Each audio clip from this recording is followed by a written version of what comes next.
What is going on, everybody? Welcome back to the Indie Inkwell. My name is JJ. I'm one of your I am one of your two hosts. My co-host Michael is not with us today. He is once again being kept away with his Air Force duties, but we let him slide on that because it's kind of an important job.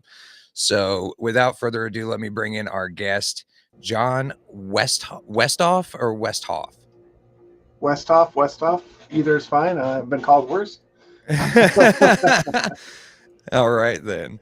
Indie comic book writer, letterer, publisher. You wear many hats, man. The first thing we like to do with everybody is kind of get their origin story, kind of how you got into comic books. Maybe if it was like as a kid, or a lot of people didn't really get into them until they were like later teenagers or early adults. So, what was your origin story with it all? Well, I was very fortunate at about 11 years old.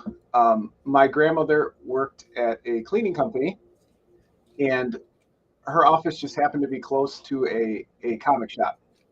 And she herself, she read comics when she was little. She came over on the boat to Ellis Island from Italy, and she read, Betty and Veronica and Betty Boop, stuff like that back in the day. So she knew what comics were, and she's like, well, there's a comic shop. I'll bring my grandsons in there. She bought me and my brother. I believe with 99% certainty that Amazing Spider-Man 332, where Venom's jumping straight at the cover, the Larson cover, I think was the first or second comic I picked up, and I was hooked from there on out. She and my mother, thankfully, would take us back every couple of weeks or months. My brother and I just really got sucked into the collecting. Collected up to, mid-high school, and then, relationships and things started happening. You get distracted with other things at that age. For sure. and my brother stopped reading. He was like my only, friend that read comics. And so I kind of got out of it for a little while, got back in after high school, and have been kind of reading ever since. Civil War and Ultimate Spider-Man really got me back in to collecting. So I would say I hear Ultimate Spider-Man did it for a lot of people. I mean, I know it did for me. It helped me like really actually get into comics because at that point I was around like 11 when that started. Oh wow. Yeah. Perfect. Yeah, so for me it was like I was a Spider-Man fan. He was primarily what I read, mostly Marvel, for those teenage years, and then got back into because of Spider-Man. And then, as I in my early 20s started to branch out more and read independent comic books, and I've been reading ever since. Were there any like particular characters that really had your attention for like long periods of time? Like apart from like the obvious like Spider-Man or Batman, was there anybody like that really stuck out for you and kind of made you think, I wonder if I could start doing this?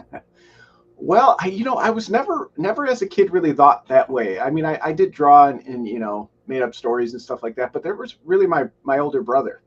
He's about 13 months older than me. He would get the white paged, hardback books, and he would make his own characters. He was obsessed with Rob Liefeld and Jim Lee, and he would draw his own, and I would read his stories or play Legos with him and act out the stories. And I did that. You were like really his only fan back then at the time. Right.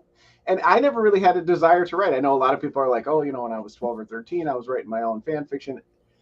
I was just happy to be on the sidelines. It wasn't really until my mid-20s when I was kind of getting to the sunset time of being in a band. I had been in a band since I was about 14, 15 years old. I was getting a little older, having kids and all that. I lived in a townhouse, so it wasn't really, great to be blasting the neighbors out every day. Right. So I was kind of coming to the end of that road.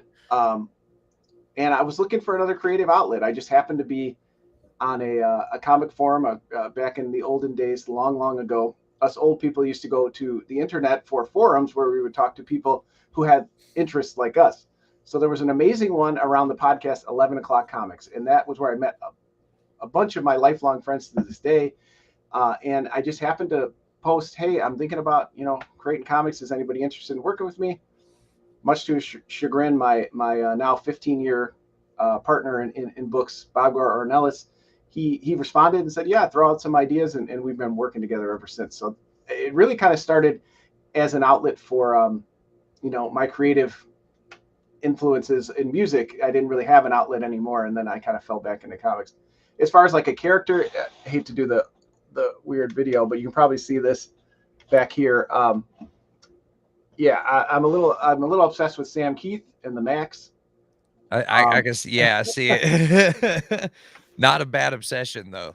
No, he's definitely my heaviest influence. You know, his writing is, I love his art, obviously, but the Max had a huge influence on me, and just writing. That was really the point in my comic reading where I'm like, oh, comics can be whatever you want. They can be the most bizarre, don't even have to make sense half the time. They Chaos, really don't. make it up as you go. You can do whatever you want in this medium because it's not TV, it's not film, right? We don't have these huge budgets and have to get millions. We can do whatever we want on the page. And that really kind of lit a fire in me like, oh yeah, that's really what we should be doing with comics, right? Well, because that's what music lets you do. Because I know I did hip hop music for the 10 years before I started creating content. And it was the same thing. Like I stopped doing it and then I needed something to get rid of that creative energy building up, like Yeah, I can definitely relate to that. And then they are very similar. And we may talk about later part of why, I do put a lot of music into my comics, even if it's just, music I'm listening to and inspires me, right. I am heavily influenced by music. And you're right. Nothing better than embracing the medium again and doing something only you and your collaborators can do. That's a really cool thing. The only real close thing to that is probably writing novels, right? You can do whatever you want in novels. Yeah, for A lot sure. of other creative mediums, you're bound to something, right? You only have 90 minutes to get people interested and have a full story. Comics can be whatever. Music can be whatever. Oh yeah, I mean, you could tell a whole story with a one-shot comic book, or you can tell a whole story with something like Saga that's going into the 60, 70 issues, like, or you can do like Walking Dead and they're in like issue 400 and something. Absolutely. And there's so many amazing, just world-class books that come out every month in comics. It really is the best storytelling medium. But even still, I don't think people embrace that enough, right? Like you can have a character die on the first page, or you can, like you said, go 100 issues of the same character, or you can um, end the issue on page 12 and then start another issue. You can do all kinds of silly You could things. bring the character back to life if they Right, die. in I mean, one you can page. do anything you want, really. Yeah, and then I really enjoy that part of it. Well, and I think it's a great medium because for people like me with ADHD, I will sit down and read a novel, but it'll take me 2 months to read that novel. Yeah, I'm the I could same sit way. down and read a graphic novel in an afternoon. And I think that's really what kept me into. I have some. I don't think it was any particular disability or anything, but I do have trouble retaining what I read, so I end up going back and rereading. So it takes me Right. a long time to finish. But comics was like, oh wow, that visual medium just helps it sink in so much more, and I think that's why that's been the bulk of my reading. So as far as indie creators go, is there anybody that like directly influenced your writing style besides obviously who you've already spoken about with the Max? Well, I would say, Sam Keith is a big one. Jeff Lemire, I would say, is another one. He writes very emotional stories, very character-driven stories. Yes, he's very good at kind of making these surreal worlds or things in the background, but his stories are really a lot about what's going on with these one, two, or four characters emotionally. So I think that he is a huge influence. I'm also a huge fan of like Rick Remender and just how kind of over the top he is with certain stuff. But he also, his comics will be really silly, and then that almost sets you up for the gut punch that is, the emotional moments that he'll add to things like Fear Agent, or his Frankencastle run was very emotional. So those are the two that really pop into my head. Oh, okay. So why did you decide to do everything self-published and actually publish your own books as opposed to trying to pitch them to some of the bigger indie labels? Because publishing is its own monster in and of itself. You ain't kidding. And Um, then you add lettering and writing and everything else on top of that. That's a lot of hats to wear. Yeah, I initially started publishing because again, that forum that I mentioned where I met some great comic creators, they had mentioned that there were so many of us on the forum who were making comics and had never really seen our work in print. I was new to it, so I was like, oh, you just put out a comic and you put out a web comic and people like it, and then you make a collected edition and people buy it. I was kind of naive, and I was like, they were like, well, we've tried to get these like an anthology of all of our works, and it just never gets off the ground. And I said, well, I'm stupid enough and naive enough, I'll do it. And so that was really how I got into publishing. The person I was working with, again, Bob Gar, he published comics under his name at the time. His self-publishing label was King Bone Press. So he was like, well, let's just team up together and we can put, our stuff out under that and make this anthology and see where it goes. The next thing you know, we did 3 volumes of that anthology and 3 volumes of Banthology, which was a music anthology. And we did a dozen other independent comics. 10 years later, we had like 25 comics under our belt. So really it was just, we tried along the way. I kind of said, okay, maybe somebody will want to publish Bulletproof Chicken, or Apocalypse Man was our first story he and I did together, and I pitched it to a few places, and how it goes. If you don't really have like a fire under your name, it's hard to. You get a lot of no's, a few maybes, and yes. maybe that one yes once in a while. But now that I'm under my own label, Part-Time Comics, now I'm just too stubborn, right? I'm like, I do still pitch. I do still hope that one day I'll be able to check that off and say, hey, I was a published author. But now it's just like, well, I mean, you kind of are a published author, though. Exactly. You're self-published, so that's published. Published is in the name. And of course, that is still it is still a goal. But at the same time, if I sit and wait around or spend what little time and energy that we have to create comics on that, then I'll accomplish nothing. So I'm kind of just continuing to just do my thing. And it's like if somebody notices and wants to pick something up, then we'll talk about it if it works for both of us. Right, because then at that point you've got a nice little backlog of IPs that you can draw from and be like, look, I've got my own little bit of leverage here. Like, yeah, and then if somebody actually does approach you, they say, oh, he's got a lot of experience, and in comics, that's what you need. You can't just walk up to someone with your first book and say, believe in me.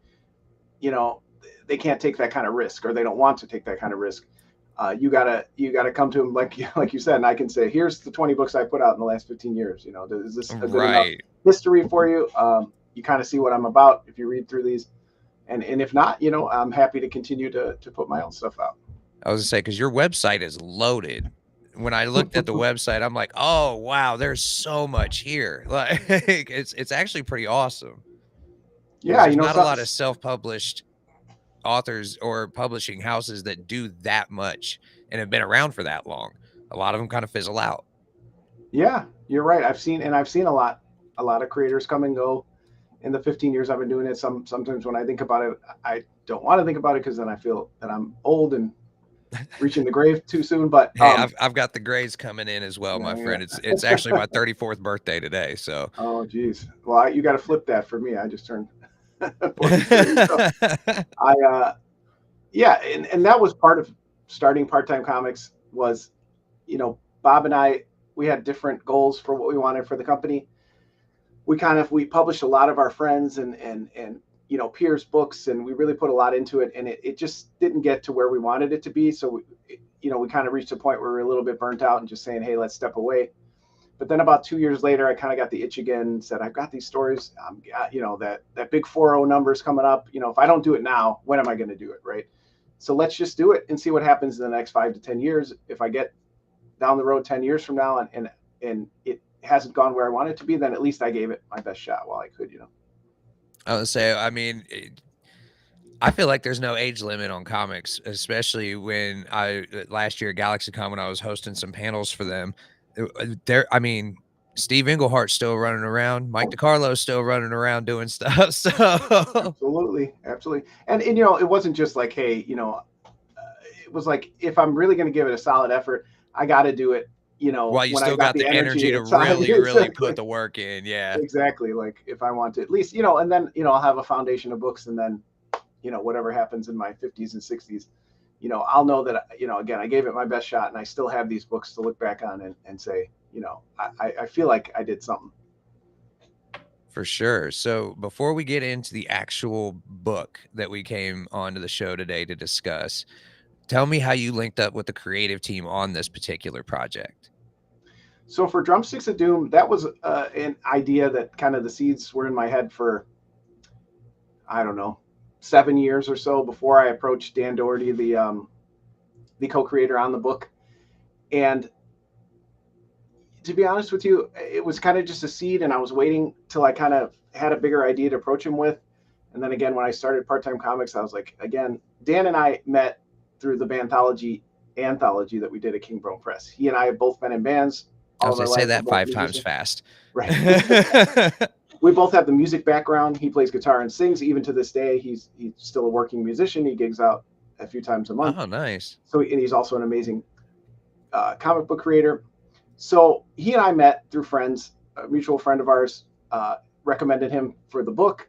He's an amazing illustrator. That is first and foremost. He can do anything in comics he wants. And then again, having that music background, I was like, he's really the right person for this book. I need someone who has a background in not just that he can understand how to draw a guitar, but he understands how to play and what it's like at a gig and what it actually like looks like to play a guitar. Like, yeah. And like record music and all the frustrations that go into being a working musician and all that.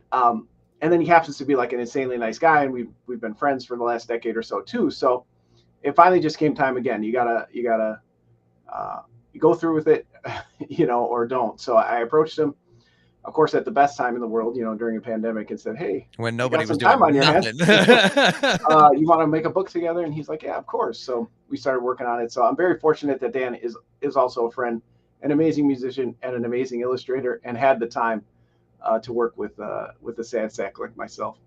And then we brought in some other amazing, cover artists. Also, Ryan Vela does some art on some key Elseworld kind of scenes. I met him through, social media. So we've brought in other people to kind of play in the universe as well. And a lot of them are, peers and contacts that Dan and I have made through these years, but some of them are not. Some of them you just, comics is a small community. It's amazing. You can just email someone and say, "Hey, I have this cool book about heavy metal. Would you like to draw some heavy metal?" And they go, "Hell yeah." I mean, I think a lot of artists, when you say, "Do you want to draw some heavy metal?" they're going to say, "Yeah." And I'll tell you, another acquaintance of ours, Kelly Williams, amazing artist. I approached him and I was like, "Well, I want you to do an homage cover." And I said, "I want it to be Dio, Dio's famous Holy Diver cover." And he's like, "You know what? I was about to tell you no to a homage cover, but then you said Dio," and I'm like, "I'm in." And I was like, "That's all you gotta say. You gotta know, if you know your fellow metalheads, a way to get them interested." Right, 100%. So you went about it like, I want album homage cover, not comic book homage cover. Right. That's awesome, dude.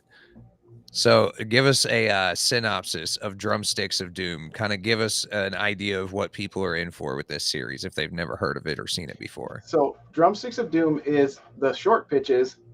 What if Black Sabbath, not the Beatles, became the most popular band in the world, and thus the universe was changed forever, musically and otherwise? But our main character there in the middle, Lana, she just wants to make independent music in a heavy metal world. She's having her best jam session yet with her partner Jimmy when they are thrust into a battle to keep heavy metal on the top of the charts after she finds a magic pair of drumsticks. We're going to speed through some of this artwork here. We'll bring it back up throughout the conversation. And you see Dan's just amazing. Obviously, that kind of sells it itself. I hope that the pitch and the story lives up to the art, but at the very least, you're going to get jaw-dropping art from Dan and Ryan in this book. That's for sure. We just published our first trade paperback. It's a little bit of glare from my window here, but it's still awesome. I think I actually have that cover here. There we go. That's the first. The trade paperback is the first 4 issues, the first miniseries we did over the last 2 years, and now we're into the second arc of the story. We're doing a Hellboy, BPRD, Harrow County type of miniseries instead of an ongoing series. To give people a chance to jump in at any point, because you know how these independent books go. They don't always. It sometimes takes a little bit more time in between. So I thought rather than do an issue 5, we'd start a new mini series and see if we can get some people to jump in here. No, that's a good idea for sure, especially if if one part of the team doesn't have time to do a certain thing right then. Put out some side story, keep people interested, but make it a nice little entry point. Yeah, and that's what we're trying to get. Some of my favorite comics do it like that anyway. So I'm I thought I'd give it a shot with this series. It's really kind of designed to be 3 arcs. So there definitely is more story to tell, but of course you also know how it goes. We got to get through this one first and see how that goes. So I hope people will support. Yeah, for sure. So what was like the inspiration behind this story in particular? Was it a heavy metal album that made you think of this, or because it kind of gives off Tenacious D and Pick a Destiny vibes a little bit with the magic drumsticks. Definitely, you can't deny that. Or people have told me, oh, it's like Metalocalypse. It's like, yeah, can't Yeah, deny yeah, it. yeah, I yeah. love all those things. It's not as over the top as Metalocalypse, but some of the themes in like Pick of Destiny, like of course, in the heavy metal community, we all agree that Ronnie James Dio is God, amongst a few others that are godly, like Lemmy Right. and Ozzy and everybody. But really, the story was it started much smaller. My stories usually start very small, and it was really at the time I didn't think of the character as a woman or a man. I just thought, um, somebody is kind of transitioning out of being a band, like I said, like I was. And maybe they get to a point like I did. I never had huge aspirations of, playing Madison Square Garden or something like that. But certainly, when you're in a band, you have, these visions of doing more with music and fans and all that stuff. But you get to a certain point and that hasn't happened. How do you cope with that? So the story was really like, how do I tell my sad sack story of being a failed musician and make people read it? And I was like, well, we got to have werewolves. We got to have some sort of something exciting to get them into the story. So I kind of came to it backwards, and I was like, well, this young person is going to their band practice, and a werewolf busts through the wall, and you saw that in the art here. And then I was like, well, wait a minute, how did the werewolf get there? And then we had to kind of reverse engineer from there. It wasn't until later that I came, to the conclusion that, of course, that would happen because it's an alternate timeline where Black Sabbath is the most popular band. So, things Of like course, werewolves alchemy, are and, real. yeah, alchemy, hybrid creatures, witchcraft, all that stuff is happening, just like your aunts and uncles and grandparents told you would happen with heavy metal. Well, guess what? It actually did happen. So that's how I kind of came to it. And then I was like, well, again, sure, that's fun, but if it's a longer story, how are you going to keep people involved? And again, it just made sense because I kind of came to a point too as I got older where I didn't listen to as much heavy metal. And I have very welcoming friends. My brother is older than me. He was a huge musical influence. They've never judged me, but you still have that feeling like, oh, are people going to judge me? I'm listening to more like pop music and like, rock. Am I a metalhead? Am I a true? And I kind of that notion made me laugh. Oh Like, yeah, a similar thing happened to me because nowadays I'm listening to like a lot of alternative rock and like just random stuff.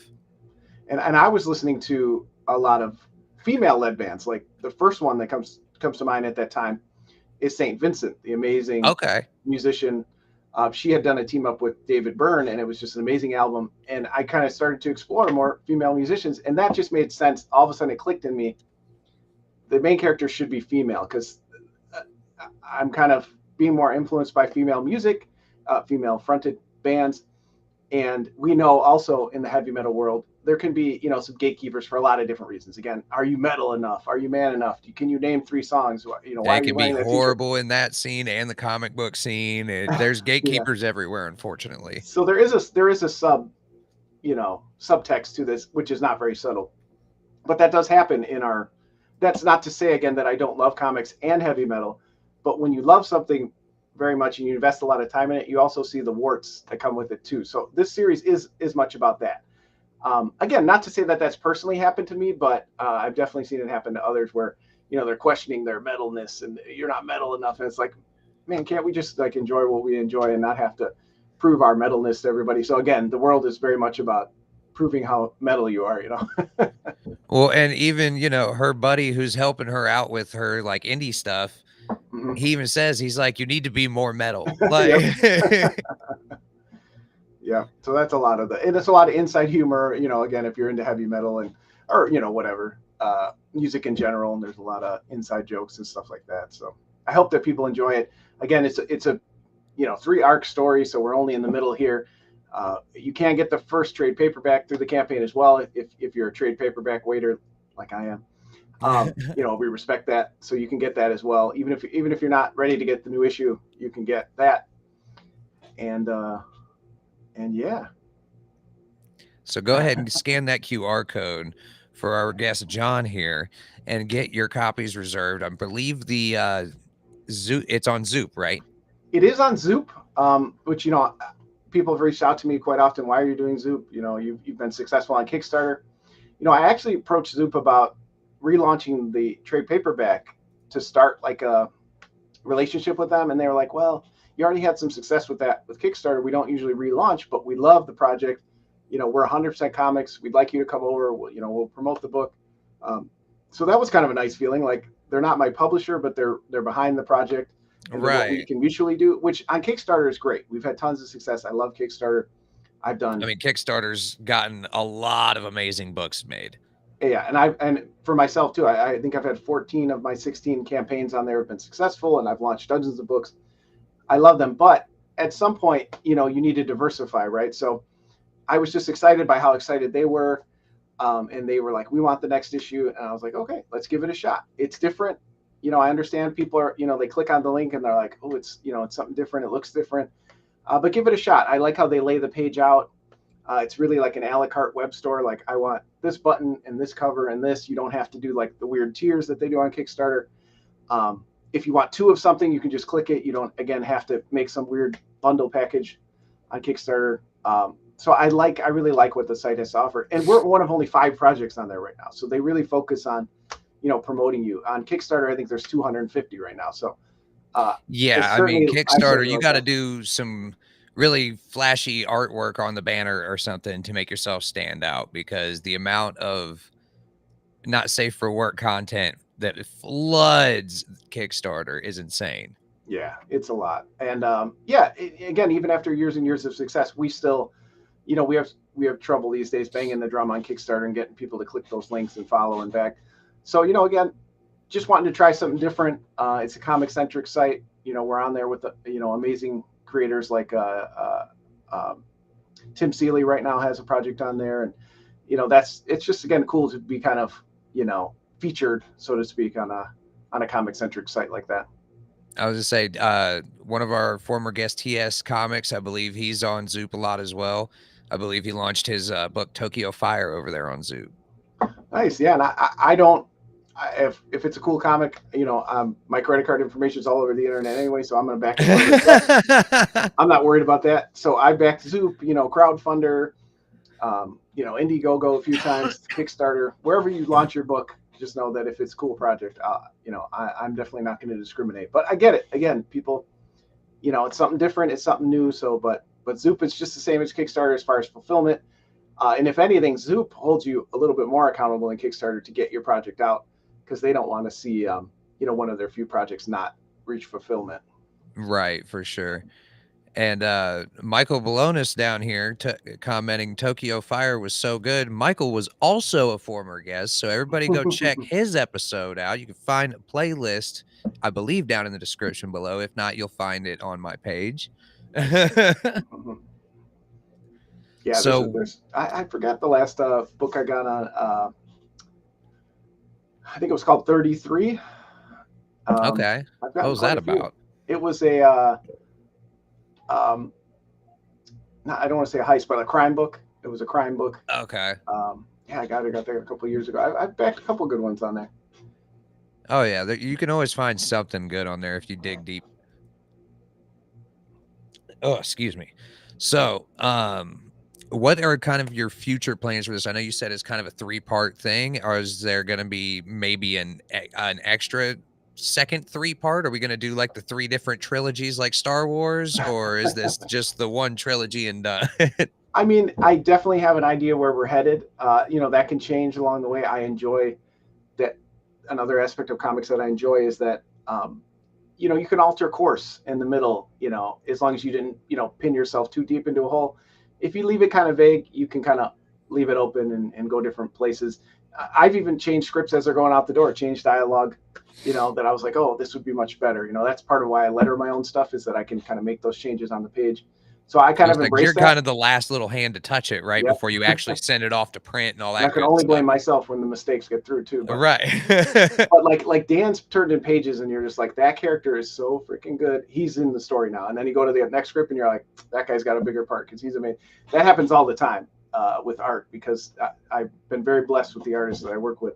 And Dan is no different. He says, oh, you put me down as like, the co-creator in the story, but I don't write the story. I'm like, you write the story, because when you turn in that page, there's characters that would never pass that. I was going to say, because his artwork is influencing how you're writing the story. including we got such an amazing response to. We were kind of like on to issue 3. They were supposed to be three issue arcs, about 9 issues, and we had to extend the first one an issue because I asked my daughter, actually, who was 8 at the time. I said, we need like a sidekick for this book. We need like a hybrid creature. What would a alligator and a spider look like crossed over? And she drew me this picture where and we called it the Arachnigator, and I was like, oh, I'm putting that in the book. So she turned this into me. Oh, and, nice. this cute little drawing, and then when you get the book or go to the page, you'll see Dan's amazing art. He's gotten such a good response that we're actually making a stuffed animal. Oh, you're gonna make a plushies? Oh, dude, you're gonna kill at conventions with kids. Oh, I'm sure. And part of that was it had to make sense for the book. Obviously we all sell out eventually, but I try not to. I mean, I don't know what's more heavy metal than an Arachnigator, right? Well, and it was just so organically how that worked. It was like she was having fun. I was like, ooh, let's add it to the book. And then Dan was so excited to draw it. And of course, again, he turns in these amazing pages of it. And then so now Argyle is his name. He has a much bigger role in the book too. So again, I tell Dan, like, if you hadn't turned in this, and if I had known Dan drew the most amazing alligators in the world, I would have added it from page 1. But again, just kind of embracing that and saying, okay, we've got some space here in issue 3. Let's add a new character. Let's do something fun. And it's worked out, and people just love the character and love the design. And again, my daughter was involved, so that's really cool. So, yeah, whenever you can get the whole family involved in something like that, that's always a cool thing. Yeah, she did a little commercial for the Arachnigator when we got him in the mail, and she's just it's super fun to be involved with her that way. That's awesome, man. You stick her out front of the convention table, man. I'm telling you, it's hard to say no to a little kid. Like, she's offered to do sketches and stuff and have fun.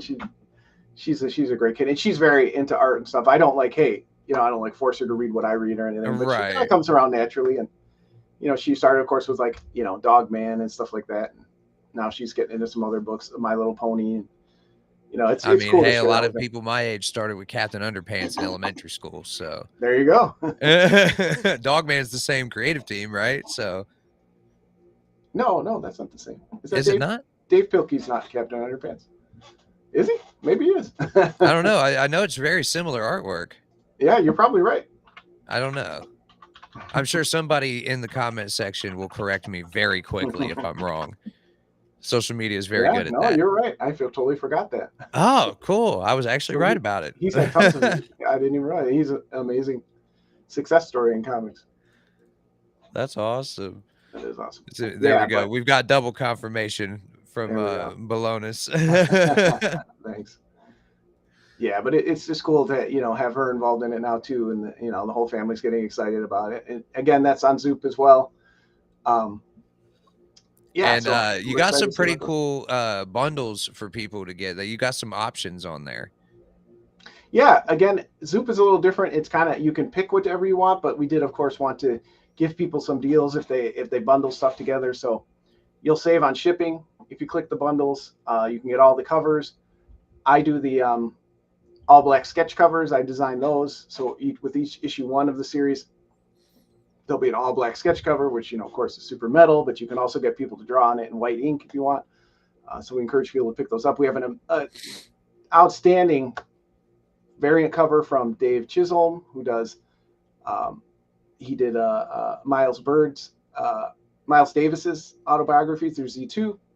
And he did another one called Chasing the Bird through Z2 Comics. He's an amazing trumpet player and artist. So we like to get people, who are also involved in music. It's amazing how random some people's talents are, isn't it? Like, everybody has just a couple things where it's just like, I wouldn't expect that one. Like, well, and that's part of the reason I work with people like Dave and Dan. I admire them, but I also secretly hate them because they're so talented and they're better looking than you. And it's like, dude, this is not fair. But yeah, Dave is the same way. Dave's actually a doctorate level trumpet player. Wow. Who happens to be an amazing world-class illustrator and storyteller. And I just emailed him and I'm like, Dave, you're amazing. You're into music. Would you want to draw a cover for this? And he's like, of course I want to draw a cover for this. And that was just, if that's one of the highlights of the series when we get to the end, then that's enough for me. I don't delude myself into thinking I'm going to win Eisner's or sell 1 million copies. To me, it's like, you got to slow down and enjoy the moments. You know, who did a cool cover? You know, what did you and Dan laugh about after the book came out? Oh, you know, thinking about my daughter and making this stuff, you know, it's about the journey along the way. And I think sometimes in comics, we forget that. We get so focused on, I didn't reach my Kickstarter goal, or I didn't increase my backers this time, which I get it. We need the money to keep the things going. Dan's a full-time artist. I pay him his page rate. I'm not delusional to think we don't need the money. Right. It's part of the game. But if that's all you focus on is saying, why don't I have as many readers as so-and-so, or why am I not selling 1,000 copies? That's You're energy going to miss a lot of focused the fun. better at other places. And you're gonna miss a lot of the fun. You're gonna spend your time being, miserable. You got to be smart about it, though, right? Yeah, I always tell people, although I know a few who've done it, don't launch your 100-issue series. With the first project you do, you're going to leave yourself disappointed that you don't get to the end. Do something more manageable, see it all the way through, and then Maybe see start with next. a one shot and see what happens with it. Yeah. Or you know how do many a one 5-issue shots arc. I buy at conventions? It's insane. I love a good one shot. Come on. I was say, especially if it's introducing like a bigger world later on. Shoot, yeah, and that's give the it other to thing me. you can do, right? Give it a soft ending to that arc, but then leave it open if you get time to come back or something happens in the future. Right, like our first guest, good friend of ours, he's co-hosted the show a couple of times. Kyle Goodman, shout out Nerd Tween. He started off he's got a huge series he's doing, but he started it off with an 8-page ash can and threw that on Kickstarter. Like, I mean, you don't have to, try to shoot for the fences right off the rip. Like, Yep, that is very true. And Mike has a good comment in the comments there. He's changed the dialogue. I do that all the time. Like you said, if the dialogue, if the art tells the story, I don't need to say anything. Get out of the way, and that happens all the time. So again, I don't get involved in the comic drama online. Art is more important than writers. It's silly to argue with people online. But any writer who tells you that the artist is not the full co-creator is full of it. I don't care if you write an encyclopedia for every panel of the page. There is influence that the artist has that you can't do, or you would be drawing it yourself. 100%. It just cannot be replaced. And again, it's part of the organic process of making the page. As pages come in, your feelings about characters, your story changes, your dialogue changes, like he said. There's a lot, and that's why I always put anybody, if you're the main artist on the book, you're definitely the co-creator of all these projects. No, 100%, because I mean it's literally half the book. If there's no artwork, you're just writing a mini novel. That's the thing too. If you want to be the sole creator, write your novel. So, what else do you guys got coming down the pipeline from your publishing house? Well, we have this year we have 5 books coming out. You've seen Drumsticks of Doom trade paperback. That already came out in January. Great success. That's already been shipped out. Then we did Child Possession Services, the 3rd issue in that series, wrapped up in March. We should be going to print any day now with that as I finish letters on that. Drumsticks of Doom is the 3rd step in this year. And then we have 2 other projects coming out. We have LCS, which is basically the short pitches comic collecting after the apocalypse. Okay. And we have Final Heist, which is there's a heist set up at the oldest bank in the world, but inside the vaults lies more than old money. So we have 2 other LCS is a 2-issue series. Final Heist is a 1-shot this year. And then right after that, in early 2025, we'll have the next issue of Drumsticks of Doom, and then the 3rd issue of that series to follow. So we've got a lot. We went all in this year, and we got a lot hanging on these. Each Kickstarter or each crowdfunder is as important as the next. So if we can get through this one, we're on to LCS. If LCS funds, then we're on to Final Heist, and the ball keeps rolling. We keep throwing all our money in the ring. If we don't crap out, we go to the next one. Hey, that's the game, though, right? If you guys want to check out everything that he's got going on, go check out Jon Westhoff's website over at, I forget the name of it already. Our web store is Store Envy, and it's Part-Time Comics with an X, like you see below my name here. If you scan the QR code on the screen right there, you will go straight to the homepage. Thank you. And we usually just send out our link tree, which again is linktree/part-time comics with an X, no spaces, dashes, or underlines. And that's us on all social media as well too. If you Google it, all of our stuff comes up because of that part-time with the comics with the X. But yeah, we have all the links on our link tree because again, we know we have a lot going on, so sometimes it's hard. Just go to the link tree. All of our recent crowdfunders, any news and information, our YouTube is there, all our social media, all that stuff. And however you want to engage with us, all of the links are there. And if you scan this new QR code that just popped up on the screen, you go directly to the ZOOP page and you can help crowdfund Drumsticks of Doom. And yes, we would really appreciate it. And we also understand, we're not blind to the issues that are going around the world. We understand money's tight for a lot of people. A share really helps these small projects. Social media just squeezes everything right now. And that's our biggest way to get these projects out. So even if you think you only have 2 followers, it all helps. So any share on any preferred social media really, really does help. And we really appreciate it. So hit the like button, hit the share button, get this video out to more people so more people can check out Drumsticks of Doom. Because that's what we're trying to do here at the Indie Inkwell is get more eyes on these independent comic books. It was the whole reason we started this show. So if you're not doing that, I don't know what you're doing here. But anyway, if you want to help us support the independent comic book community, you can go check out our merch store, scan that QR code right there. There's going to be links down in the description for all of this in case you guys missed the QR codes on the screen. So don't worry about that. Same thing for anybody listening on Spotify when this airs tomorrow. You will find links down in the description for everything. And if you really want to be super awesome, let me be a tad bit selfish here because it is my birthday.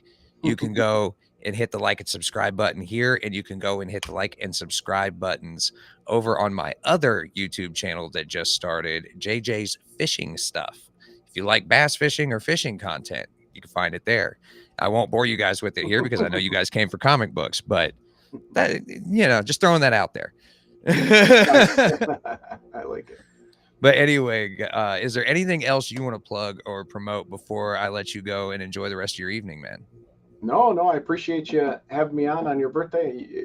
I'd like to let you go and so. Oh no, it's fine, man. I signed up for this gig. I'm ready. But you've certainly promoted all of our many projects very thoroughly so far. So again, if anybody's interested, I'm Part-Time Comics with an X on all social medias. You can find me, and I'm always happy to.